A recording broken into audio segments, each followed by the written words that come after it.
Okay, so let's run through some of page 2, which are some of the examples that go with the vocab that we just did in the first video segment. So in example 1, it says use the figure at the right to name the following. All right, so they're going to have a handful of things. So the first one is two angles that form a linear pair. Now there's tons of choices here, so we're going to pick one of those choices. So I'm going to choose UYT.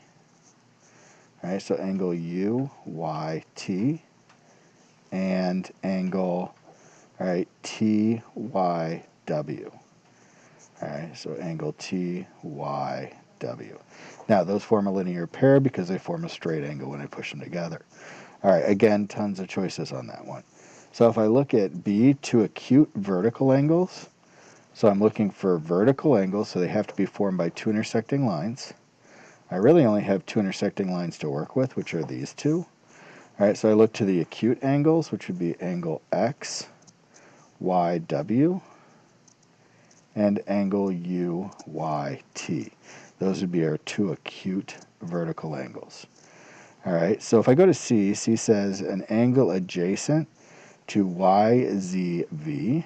So if I find YZV, I've got Y to Z, which is non-existent, to V, all right, which is a problem because we are missing, that really doesn't define an angle here, and definitely will not list it. So we're going to fix that. We're going to change that to angle XYV. All right, so we want something adjacent to angle XYV. And if I look to an adjacent angle, it has to share a vertex and a side. So to me, the angle that jumps out at me first is this angle right here. Again, there's a lot of choices, but that one jumps out at me. So I'm going to say angle VYS. All right, notice that we have YV and VY, and there's no shared interior between those two angles. All right, D says two obtuse vertical angles. All right, so again, we're going back to vertical angles. So in the picture, I'm looking for two intersecting lines, which are here and here.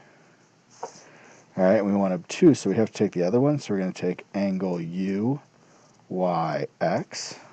and angle TYW. And those would be our two obtuse vertical angles. All right, sorry again about example C there. So we switched the angle because the angle they gave you was not an angle on this diagram.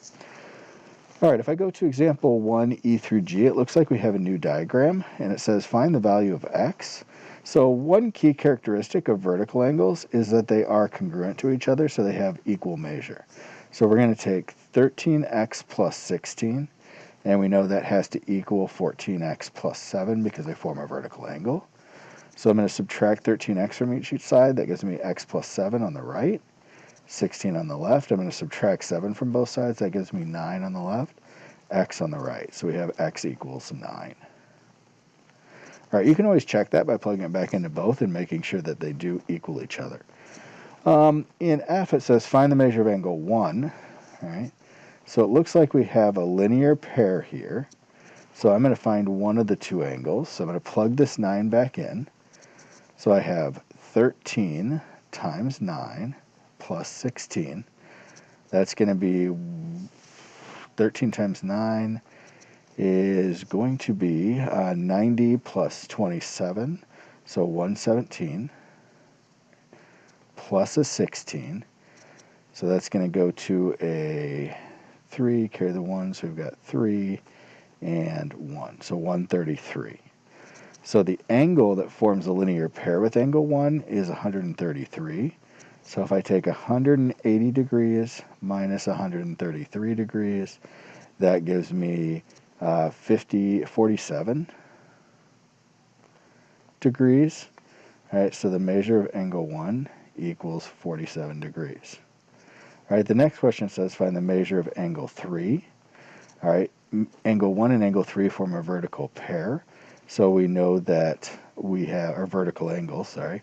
So we know that we have the measure of angle 3 equals 47 degrees as well, because angle 1 and angle 3 would have to be congruent. All right, so again, we found this angle first. We know that that angle plus angle 1 have to be 180. So we subtracted that 133 from 180, which gave us the 47 for angle 1. And then we used vertical angles to get the 47 for angle 3. All right, taking a look to the next example on this page, we've got a picture that very clearly demonstrates a linear pair. We know that a linear pair forms a straight angle. The straight angle has a measure of 180. So we're looking at 136 plus x equals 180. We'll subtract the 136 from both sides, and that gives me a 44 equals x. All right, so the x value in this one is 44. That's the only way that we could get 180 degrees to form that straight angle. All right, and last but not least on this page, it says angle 1 is 7n minus 1. So I'm going to go ahead and put that right on the diagram. Angle 2 is 5n plus 4, 5n plus 45, sorry. And very clearly from the picture, we have a linear pair again. So we're going to add those two together. 5n plus 45 plus 7n minus 9 equals 180. Clean it up a little bit. 12n plus, let's see, 36 equals 180.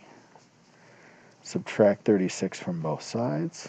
So we get 12n equals 144, which means n equals 12. All right, and they just asked for n. They did not ask for the measure of the angle. So our final answer on this one would be 12. All right, so that was page 2 out of the notes. A few examples that really lean on the vocab from the last video segment. Hope that helps. Thanks.